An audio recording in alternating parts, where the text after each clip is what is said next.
Hello everyone, how are you. FM में हम लोगों ने स्टार्ट किया था रिवीजन ऑफ कैपिटल बजटिंग, और उसका फर्स्ट रिवीजन लेक्चर मैं ऑलरेडी पोस्ट कर चुका हूं, जिसमें हम लोगों ने initial investment, annual cash flow और टर्मिनल कैश फ्लो कैसे कैलकुलेट करते हैं in case of new project और in case of replacement of project पे हम लोगों ने बात की थी। ये अपना रिवीजन लेक्चर सेकेंड है ना। और अब हम लोग बात करेंगे कैपिटल बजटिंग टेक्निक्स कि डिसीजन कैसे लिया जाता है। तो जो annual cash flow, initial investment, annual cash flow, terminal cash flow अपन ने फर्स्ट लेक्चर में पढ़ा था, उसको यूज करते हैं हम लोग टेक्निक्स में डिसीजन मेकिंग के लिए कि अपने को न्यू प्रोजेक्ट स्टार्ट करना है नहीं करना है, या रिप्लेसमेंट करना है नहीं करना है। तो इस तरह के डिसीजन मेकिंग के लिए हमारे पास यहाँ पे डिफरेंट टाइप्स ऑफ टेक्निक्स हैं। तो ये जो टेक्निक्स है ना, ये डिसीजन मेकिंग में हमको हेल्प करती है। पर ये ध्यान रखना कि इन टेक्निक्स में अपने को initial investment, annual cash flow और टर्मिनल कैश फ्लो यूज करना पड़ेगा। मतलब कैपिटल बजटिंग में डिसीजन मेकिंग जो होती है उसके लिए दो चीजें अपने को चाहिए। पहला कैश फ्लो, मतलब initial investment, annual cash flow, terminal cash flow, और सेकंड टेक्निक। तो इन तीनों कैश फ्लो को टेक्निक्स में हम लोग क्या करते हैं, यूज करते हैं डिसीजन मेकिंग के लिए। तो टोटल मिला के अपने पास 8 टेक्निक्स हैं जिनको यूज करके हम डिसाइड कर सकते हैं कि हमको कैपिटल नेचर का कोई एक्सपेंस करना चाहिए या नहीं करना चाहिए। अब इसमें से फर्स्ट 3 जो टेक्निक्स है ये ट्रेडिशनल है। ट्रेडिशनल मतलब इनमें time value money concept consider नहीं होता है। और लास्ट की जो 5 टेक्निक्स है ये सब कुछ टाइम वैल्यू मनी कॉन्सेप्ट पर क्या है, बेस्ड है। तो सबसे पहले अगर अपन बात करें पे बैक पीरियड, पे बैक पीरियड। अब पे बैक पीरियड को अगर आप सोचो तो पे बैक मतलब वापस मिलना कितने टाइम में। तो पे बैक पीरियड, जिसको इन शॉर्ट हम लोग पीबीपीबी बोलते हैं, पे बैक पीरियड। तो पे बैक पीरियड मतलब एक प्रोजेक्ट में जो पैसा हम लोग लगाएंगे, एक प्रोजेक्ट में जो अमाउंट हम लोग इन्वेस्ट करेंगे, वो प्रोजेक्ट वापस कितने टाइम में उस अमाउंट को रिटर्न करेगा, that is our pay back period. तो पे बैक पीरियड को अगर मैं आपको जैसे समझाऊं नॉर्मली, तो एक प्रोजेक्ट जिसका इनिशियल इन्वेस्टमेंट, एक प्रोजेक्ट जिसका मान लेते हैं कि इनिशियल इन्वेस्टमेंट 1 लाख है, एक प्रोजेक्ट जिसका इनिशियल इन्वेस्टमेंट 1 लाख है और उसका एनुअल कैश फ्लो 20,000 है। इसका मतलब क्या हुआ कि इनिशियली जब वो प्रोजेक्ट स्टार्ट करेंगे तो 1 लाख रुपीज हमको इन्वेस्ट करना पड़ेगा, फिर वो प्रोजेक्ट अपने को 20,000 एनुअली क्या करेगा, रिटर्न देगा। तो जो समझदार है वो समझ सकते हैं कि 1 लाख रुपीज इन्वेस्ट करोगे और एनुअली अगर वो एसेट्स आपको रिटर्न में 20,000 का कैश फ्लो देगी, तो आपको इसमें जो पैसा लगा उसको रिकवर करने में आपको कितने ईयर्स लगने वाले, 5 ईयर्स लगने वाले। तो दिस 5 ईयर इज बेसिकली पे बैक पीरियड। तो पे बैक पीरियड का मतलब क्या होता है कि इनिशियली जो अमाउंट हमारा इन्वेस्ट हो रहा है उसको वापस रिटर्न करने में वो एसेट्स कितना टाइम लेगी, दैट इज नोन एज पे बैक पीरियड। और ये मेथड बोलता है कि वो एसेट्स एक्सेप्ट करो जिसका पे बैक पीरियड सबसे कम हो। क्यों? जैसे मान लो 2 प्रोजेक्ट हैं ए और बी, इसका इनिशियल इन्वेस्टमेंट 1 लाख है और इसका इनिशियल इन्वेस्टमेंट 2 लाख है। एनुअल कैश फ्लो इसका 20,000 है और इसका 1 लाख है। तो अगर अपन बात करें पे बैक पीरियड की, तो इसका पे बैक पीरियड 4 ईयर है। मतलब 4 ईयर्स तक रिस्क है जब तक कॉस्ट कवर नहीं होता है, जबकि इसका पे बैक पीरियड क्या 2 ईयर्स है। तो पे बैक पीरियड मेथड जनरली वो इंडस्ट्रीज फॉलो करती है जहां बहुत फ्रिक्वेंटली टेक्नोलॉजी क्या होती है, चेंज हो जाती है। तो पे बैक पीरियड क्या बोलता है, वो प्रोजेक्ट एक्सेप्ट करो, वो एसेट्स एक्सेप्ट करो जिसका पे बैक पीरियड सबसे कम है। क्योंकि जितनी जल्दी आप अपना इनिशियल इन्वेस्टमेंट रिकवर करोगे उतना ही आपका रिस्क क्या होगा, कम हो जाएगा। तो इस केस में अगर बात करूं तो 2 ईयर्स में इस एसेट्स का जो इनिशियली इन्वेस्टमेंट है वो रिकवर हो जाएगा। मतलब 2 साल बाद इस एसेट्स को अगर रिप्लेस भी करना पड़े तो हमको लॉस नहीं होगा। जबकि इस एसेट्स के केस में 4 साल लगेंगे हमको इसमें जो पैसा लगा उसको रिकवर करने में। मतलब 4 ईयर से पहले ही अगर टेक्नोलॉजी चेंज हो गया तो यहाँ पे हैवी लॉस हो सकता है। तो ये मेथड जो है वो उन इंडस्ट्रीज के लिए बेटर है जहाँ पे बहुत जल्दी टेक्नोलॉजीज क्या होती है, चेंज हो जाती है। तो ये मेथड के अकॉर्डिंग हम लोग क्या बोलते हैं कि उस एसेट्स को एक्सेप्ट करो जिसका पे बैक पीरियड सबसे कम हो। तो जहाँ तक मीनिंग की बात करें, पे बैक पीरियड का मतलब क्या होता है, एक एसेट्स में इनिशियली जो पैसा लगा है उसको रिकवर करने में उस एसेट्स को कितना टाइम लगेगा, that is our pay back period. अब पे बैक पीरियड का कैलकुलेशन कैसे होगा वो डिपेंड करता है कि हमारा एनुअल कैश फ्लो इक्वल है या अनइक्वल है। तो अगर आपका एनुअल कैश फ्लो क्या है, इक्वल हो, तो when annual cash flow is equal, तो आप क्या कर सकते हो, पे back period equals to I upon C. I upon C, I मतलब इनिशियल इन्वेस्टमेंट और सी मतलब एनुअल कैश फ्लो। तो जैसे मैंने बोला कि अगर इनिशियल इन्वेस्टमेंट 1 लाख है और एनुअल कैश इनफ्लो 20,000 है, तो वी कैन से कि पे बैक पीरियड इज 5 ईयर। तो पे बैक पीरियड कैलकुलेट करते समय इनिशियल इन्वेस्टमेंट काम आएगा, एनुअल कैश फ्लो भी काम आएगा, पर जनरली टर्मिनल कैश फ्लो यहां पे काम नहीं आता है। तो अगर आपको किसी भी एसेट्स का पे बैक पीरियड निकालना है तो पहले आपको उसका इनिशियल इन्वेस्टमेंट और एनुअल कैश फ्लो निकालना पड़ेगा, दैट यू कैन कैलकुलेट पे बैक पीरियड। तो जब एनुअल कैश फ्लो इक्वल हो तो पे बैक पीरियड कैलकुलेशन का फॉर्मूला हम लोग क्या यूज करते हैं, आई अपॉन सी। इसी तरह से इन case of unequal cash flow, in case of unequal cash flow, अगर आपका एनुअल कैश फ्लो क्या हो, अनइक्वल हो, तो कैसे पे बैक पीरियड निकलता है। तो जैसे मान लो इनिशियल इन्वेस्टमेंट कितना है, 1 लाख है और एनुअल कैश फ्लो आपको ईयरली गिवन है जो कि हर साल क्या है, अलग अलग है, 1 2 3 4 5 और this is your annual cash flow. तो यहां पे अपन कह सकते हैं कि जैसे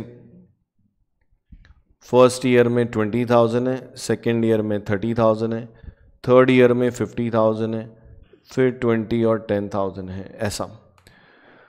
तो अपने को ये फाइंड आउट करना है कि 1 लाख रुपीज रिकवर करने में कितना टाइम लगेगा। तो आप क्या करो, एनुअल कैश फ्लो को क्यूमुलेटिव एनुअल कैश फ्लो में कन्वर्ट कर लो।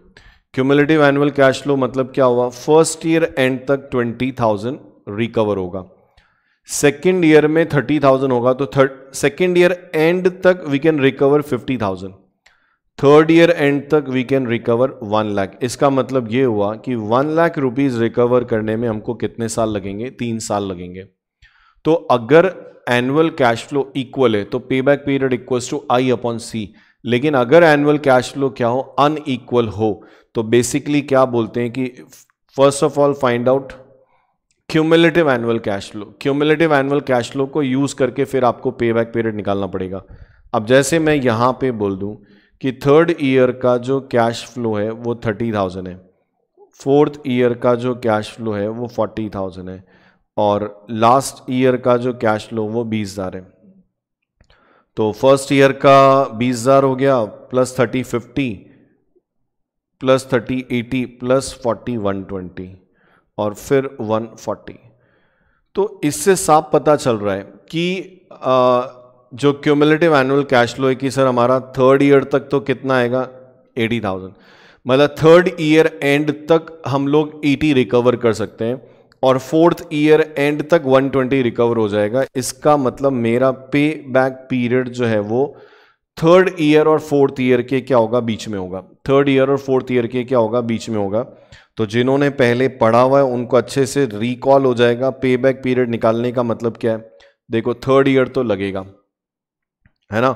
फिर हम लोग क्या बोलते हैं कि मुझे टोटल कितना रिकवर करना है, 1 लाख, और टिल थर्ड ईयर हम लोग कितना रिकवर कर चुके हैं, 80,000।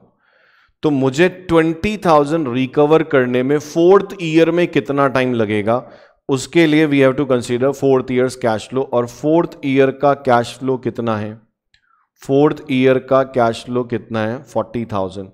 तो इसका मतलब ये हुआ कि 20,000 और रिकवर करना है फोर्थ ईयर में, जहां पे एनुअल कैश फ्लो कितना है, 40,000 है। तो we can say in this question 3.5 year is basically our pay back period. 3.5 years है वो पे बैक पीरियड है। तो बच्चों ध्यान रखना, पे बैक पीरियड जो है ना वो ट्रेडिशनल मेथड है, टाइम वैल्यू मनी कंसीडर नहीं होता है, ठीक है। दूसरी चीज, पे बैक पीरियड का कैलकुलेशन कैसे होगा वो डिपेंड करता है कि आपका एनुअल कैश फ्लो इक्वल है या अनइक्वल है। तो पे बैक पीरियड निकालने के लिए सबसे पहले तो इनिशियल इन्वेस्टमेंट निकाल लो, फिर आप एनुअल कैश फ्लो निकाल लो, देन यू कैन कैलकुलेट पे बैक पीरियड। अगर आपकी लाइफ इक्वल है तो ये फॉर्मूला लेना है, और लाइफ अगर अनइक्वल है तो you are required to calculate cumulative PV factor, और क्यूमुलेटिव पी फैक्टर को यूज करके आपको पे बैक पीरियड निकालना पड़ेगा। डिसीजन मेकिंग, जैसा मैंने बोला कि पे बैक पीरियड को के अकॉर्डिंग हम लोग वो प्रपोजल एक्सेप्ट करते हैं जिसका पे बैक पीरियड क्या हो, सबसे ज्यादा हो। तो व्हेन क्या लिखा है देखो, when more than one projects are under consideration select the proposal और project with the least pay back period, जिसका पे बैक पीरियड सबसे कम हो। लेकिन अगर मान लो एक ही प्रपोजल अंडर कंसिडरेशन है, only single proposal is under consideration, तो फिर उस केस में कंपेयर करने के लिए और कोई पे बैक पीरियड नहीं होता है। तो मैनेजमेंट क्या करता है, एक कट ऑफ पीरियड निकाल देता है। मैनेजमेंट एक कट ऑफ पीरियड निकाल देता है, से सपोज 4 ईयर। तो मैनेजमेंट का पास एक्सपीरियंस होता है कि 4 साल में टेक्नोलॉजी चेंज हो जाती है, तो managements cut off period is 4 year. तो अगर कोई भी एसेट्स का पे बैक पीरियड 4 ईयर से कम है तो वो प्रपोजल मैनेजमेंट एक्सेप्ट कर लेगा, और अगर उससे ज्यादा है तो रिजेक्ट कर लेगा। तो in case of single project under consideration, पे back period of that assets is compare with the cut off period of management. समझ में आया? इसका डिसएडवांटेज क्या है? सबसे बड़ा डिसएडवांटेज क्या है? हाँ, ये तो आपको पता ही है, terminal cash flow is not consider for calculation of पे बैक पीरियड। तो लास्ट में होता है, पे बैक पीरियड उससे पहले आ जाता है।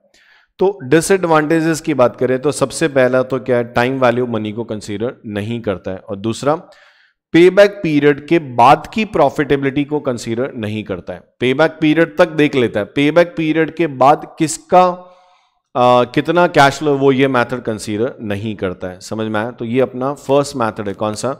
पे बैक पीरियड। तो पे बैक पीरियड का एक डिसएडवांटेज है कि वो पे बैक पीरियड के बाद की प्रॉफिटेबिलिटी को कंसीडर नहीं करता है, और उसको देखते हुए एक और मेथड यहां पे पढ़ा जाता है, एक और मेथड इंट्रोड्यूस हो गया, कौन सा? पोस्ट, मतलब बाद में, पोस्ट पे बैक पीरियड प्रॉफिटेबिलिटी। तो ये जो है वो आपके लिए क्या है पता है? पोस्ट पे बैक पीरियड प्रॉफिटेबिलिटी। पोस्ट पे बैक पीरियड प्रॉफिटेबिलिटी मतलब पे बैक पीरियड के बाद की प्रॉफिटेबिलिटी की अगर अपन बात करें, तो जैसे अगर आपको बोला जाता है कि 2 प्रोजेक्ट्स हैं जो अंडर कंसिडरेशन है, ए और बी, इनका इनिशियल इन्वेस्टमेंट 0 ईयर में 50,000 है और इसका 60,000 है। एनुअल कैश फ्लो 1 2 3 4, इसका एनुअल कैश फ्लो 30,000 20,000, ठीक है, और फिर 5,000 और 2,000। इसका पे बैक पीरियड है 20,000 20,000 20,000 और 20,000। अब देखो, अगर अपन इनका पे बैक पीरियड कैलकुलेट करें तो 50,000 रुपीज इनिशियली जो इन्वेस्ट होगा उसको रिकवर करने में यहां पे 2 इयर्स लगेंगे। तो इसका पे बैक पीरियड 2 साल है, कि 2 साल के अंदर आपको अपना इनिशियल इन्वेस्टमेंट रिकवर हो जाएगा, ठीक है। लेकिन इनिशियल इन्वेस्टमेंट रिकवर होने के बाद के बचे हुए 2 इयर्स में, मतलब पोस्ट पे बैक पीरियड प्रॉफिटेबिलिटी जो है वो 7,000 है। 50,000 रुपए लगेंगे, 2 साल में 50,000 रिकवर हो जाएंगे, उसके बाद हमको सिर्फ 7,000 एक्स्ट्रा मिलेंगे। यहां पे अगर मैं बात करूं ना, तो इसका पे बैक पीरियड 3 इयर्स है, और 3 साल में इस एसेट्स का इन्वेस्टमेंट रिकवर करने के बाद we can next years cash flow is 20,000। तो पे बैक पीरियड के बाद की प्रॉफिटेबिलिटी कितनी है? 20,000 है। तो पे बैक पीरियड के अकॉर्डिंग तो क्या होना चाहिए, इस एसेट्स को एक्सेप्ट करना चाहिए क्योंकि इसका पे बैक पीरियड सबसे कम है।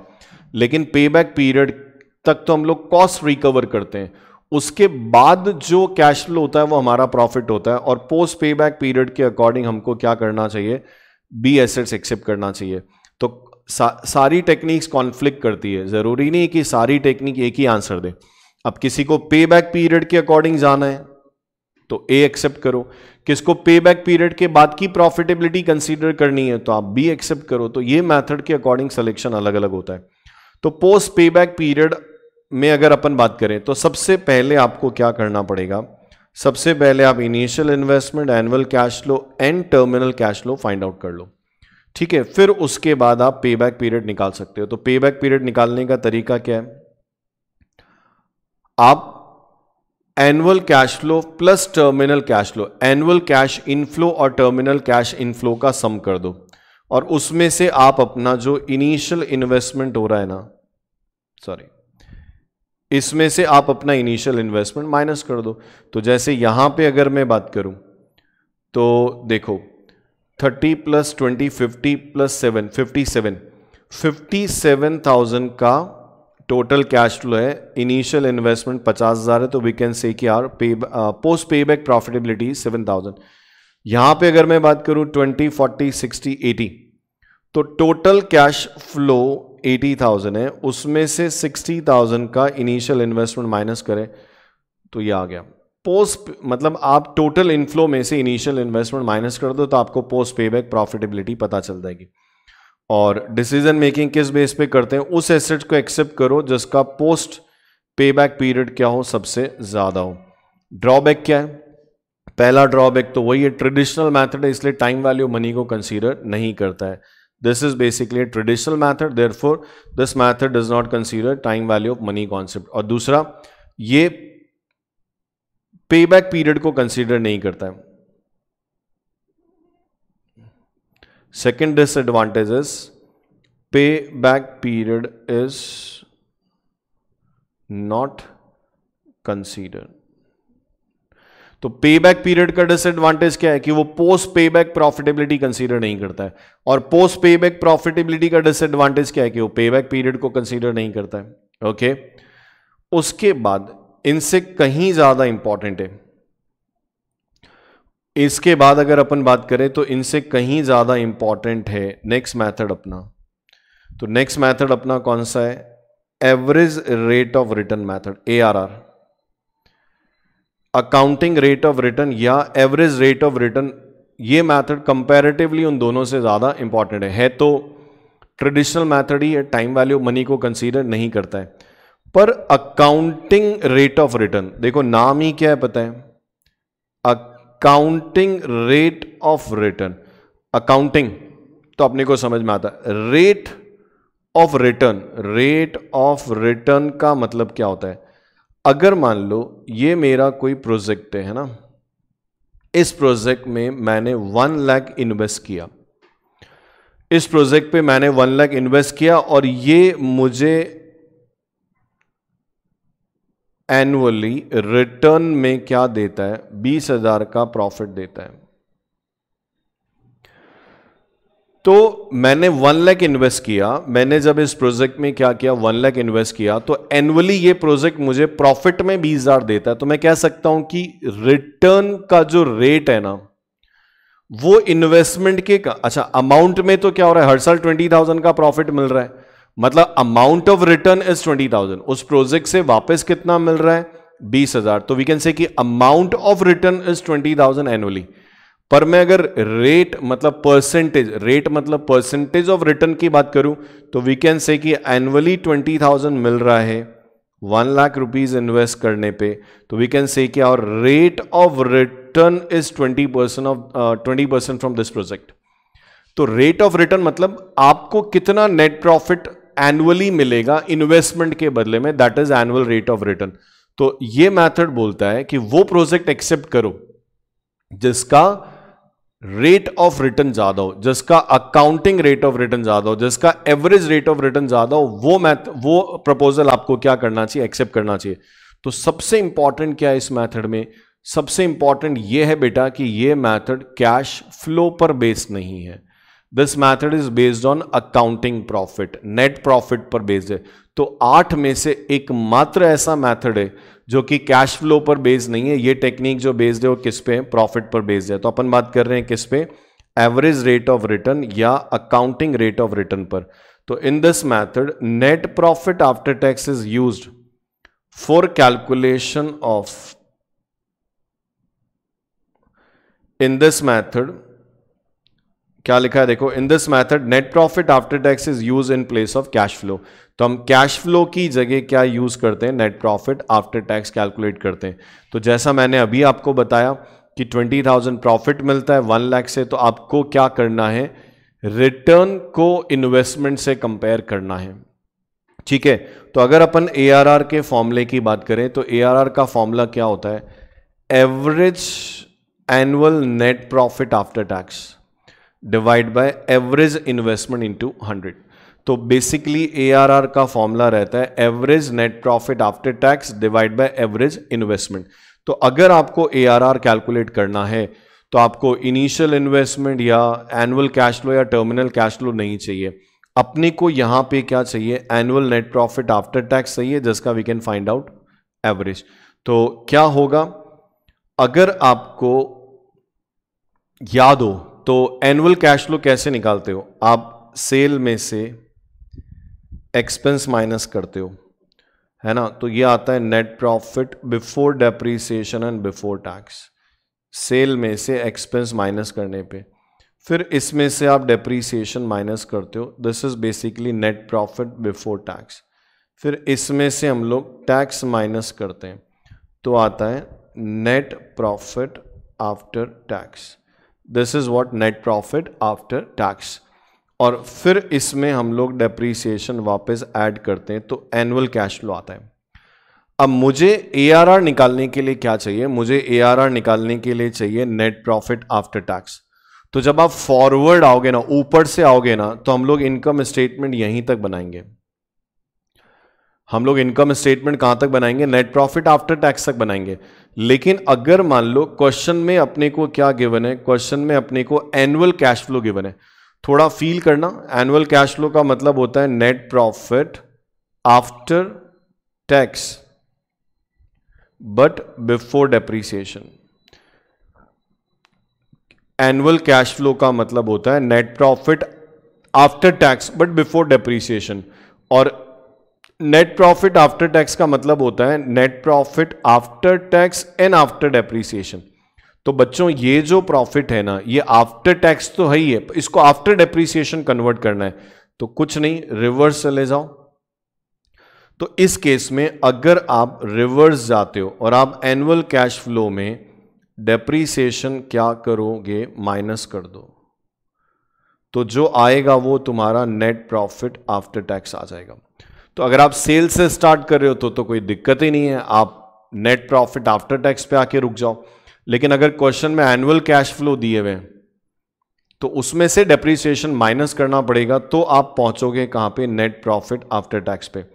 ठीक है। तो सबसे पहले क्या करो? सबसे पहले क्या करो, आप हर साल का नेट प्रॉफिट आफ्टर टैक्स निकाल दो। तो sale minus expense minus depreciation minus tax करके, और या फिर एक तरीका क्या, एनुअल कैश फ्लो में से आप डेप्रीसिएशन क्या करो? माइनस कर दो। ठीक है। ये बेसिकली फॉरवर्ड हो गया और ये तुम्हारे लिए रिवर्स हो गया। फिर उसमें सबसे ज्यादा इंपॉर्टेंट होता है एवरेज इन्वेस्टमेंट का कैलकुलेशन। एवरेज इन्वेस्टमेंट, क्यों एवरेज इन्वेस्टमेंट का कैलकुलेशन इंपॉर्टेंट है? मान लो हमने 90,000 का इन्वेस्टमेंट किया और इस प्रोजेक्ट का लाइफ 3 ईयर है, फर्स्ट ईयर, सेकेंड ईयर और 3 ईयर। हमने इनिशियली 90,000 का क्या किया? इन्वेस्टमेंट किया, और लाइफ कितनी है? 3 साल। जिसके बाद इसका स्क्रैप वैल्यू निल है। अब क्या हो रहा है पता है? आप हर साल डेप्रीसिएशन चार्ज करोगे तो पहले साल का डेप्रीशिएशन 30,000 आएगा, वैल्यू कितनी रह गई? 60। फिर अगले साल का डेप्रीशिएशन 30, वैल्यू लास्ट बची 30 और लास्ट में 0। तो जो समझदार है सोचो, आपने इनिशियली 90,000 इन्वेस्ट किया, पर आपका जो इन्वेस्टमेंट इन फिक्स एसेट्स है वो डे बाय डे डेप्रीशिएट होगा। तो मैं ये नहीं कह सकता कि मेरा इन्वेस्टमेंट 90,000 है। मैंने पहले दिन इन्वेस्टमेंट 90,000 किया, फिर जैसे जैसे वो फिक्स एसेट्स यूज होती जाएगी वैसे वैसे आपका इन्वेस्टमेंट डे बाय डे क्या होगा? कम हो जाएगा। तो हम लोग क्या बोलेंगे? पहले साल की बात करें तो हमने 90,000 बिगिनिंग में इन्वेस्ट किया था, जो एंड में कितना हो गया? 60 हो गया। इसका मतलब फर्स्ट ईयर में मेरा एवरेज इन्वेस्टमेंट जो है वो 90 + 60 डिवाइड बाय 2 मतलब 75,000 है। मतलब फर्स्ट ईयर का मेरा ऑन एन एवरेज इन्वेस्टमेंट 75,000, मतलब मैंने जो भी फर्स्ट ईयर में कमाया वो 75,000 इन्वेस्ट करके कमाया। इसी तरह से सेकेंड ईयर में देखो, अगर मैं सेकेंड ईयर की बात करूं तो सेकेंड ईयर के बिगिनिंग में मेरे इन्वेस्टमेंट का वैल्यू 60 था, फिर वो एंड में 30 रह गया। तो अगर अपन एवरेज करें तो 60 + 30 डिवाइड बाय 2 मतलब 45,000। इसका मतलब सेकेंड ईयर में आपका एवरेज इन्वेस्टमेंट 45 था और सिमिलरली थर्ड ईयर में आपका एवरेज इन्वेस्टमेंट कितना था 15,000। 30 प्लस 0 डिवाइड बाय 2। तो पहले साल में 75 का इन्वेस्टमेंट था, दूसरे साल में 45 का इन्वेस्टमेंट था, तीसरे साल में 15,000 का इन्वेस्टमेंट था। अब जब आप प्रॉफिट को एवरेज करके पर ईयर निकाल रहे हो तो इन्वेस्टमेंट को भी एवरेज करके पर ईयर एवरेज इन्वेस्टमेंट निकालना पड़ेगा। तो ये डिवाइड बाय क्या होगा 3 हो जाएगा। तो 75 प्लस 45 प्लस 15 डिवाइड बाय 3 करोगे तो I think it comes to 45,000। इसका मतलब आपका ऑन एन एवरेज जो इन्वेस्टमेंट एनुअली रहा वो कितना रहा 45,000 रहा।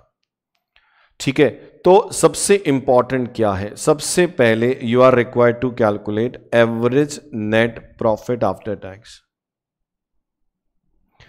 और average net profit after tax निकालने का तरीका क्या है, total net profit after tax divide by number of year. Second, average investment, ये बहुत इंपॉर्टेंट है। जनरली फंडा क्या है, एवरेज इन्वेस्टमेंट का मतलब होता है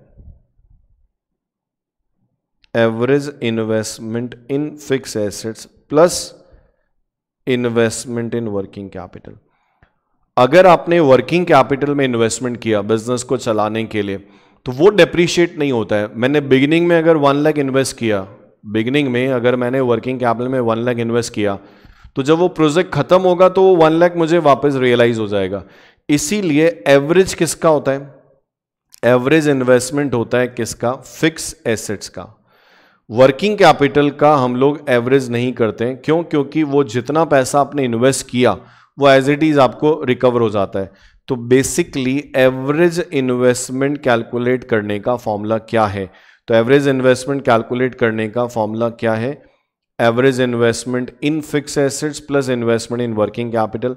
और average investment in fix assets कैसे निकलता है, वो डिपेंड करता है कि आपका डेप्रीसिएशन एसएलएम मेथड से है या डेप्रीसिएशन डब्ल्यूडीवी मेथड से है ना। तो ये उन्हीं को समझ में आएगा जिन्होंने एक बार पढ़ा हुआ है। तो अगर आप डेप्रीसिएशन एसएलएम मेथड से चार्ज करते हो तो we can use short trick. तो average investment in fix assets निकालना हो तो क्या करते हैं, opening plus closing divide by 2। तो ओपनिंग मतलब इनिशियल इन्वेस्टमेंट, क्लोजिंग मतलब स्क्रैप डिवाइड बाय 2। तो आप ऐसा initial investment plus scrap divide by 2 या cost plus scrap, opening plus closing divide by 2। तो ये एक शॉर्ट ट्रिक है। तो अगर डेप्रीसिएशन एसएलएम मेथड से है तो average investment in fix assets निकालने के लिए आप ऐसा कर सकते हैं, cost of asset plus scrap divide by 2। Depreciation निकालने के लिए cost minus scrap divide by N होता है, एवरेज कर रहे हैं ना इसलिए डिवाइड बाय 2 हो रहा है। और WDV मेथड होता है ना, तो तरीका क्या रहता है, जैसे लाइफ अगर 3 ईयर है, 1 2 3, लाइफ अगर आपकी 3 साल है तो आप सबसे पहले ओपनिंग WDV ले लो। तो जैसे मेरे एग्जाम्पल में 90,000 था, फिर आप डेप्रीसिएशन माइनस कर दो तो अपने एग्जाम्पल में 30,000 था। और क्लोजिंग WDV, तो यहां पे अगर अपन क्लोजिंग WDV कैलकुलेट करें तो क्लोजिंग WDV कितना हो गया, 60 हो गया। तो इससे पता चलता है कि आपका एवरेज कितना था। तो 90 प्लस 60, 150 डिवाइड बाय 2 करोगे तो 75। ये 60 यहाँ पे आ जाएगा, 60 में से 30 और डेप्रीशिएट हो गया तो फिर बचा 30। तो 60 प्लस 30, 90 डिवाइड बाय 2 करोगे तो 45। और फिर यहाँ पे आ जाएगा 30,000 का डेप्रीसिएशन और चार्ज करोगे तो निल हो गया। तो 30 प्लस 0 डिवाइड बाय 2 करोगे तो 15। और फिर इसका क्या करो, एवरेज कर लो। तो 75 plus 45 plus 15 divide by 3। Wait,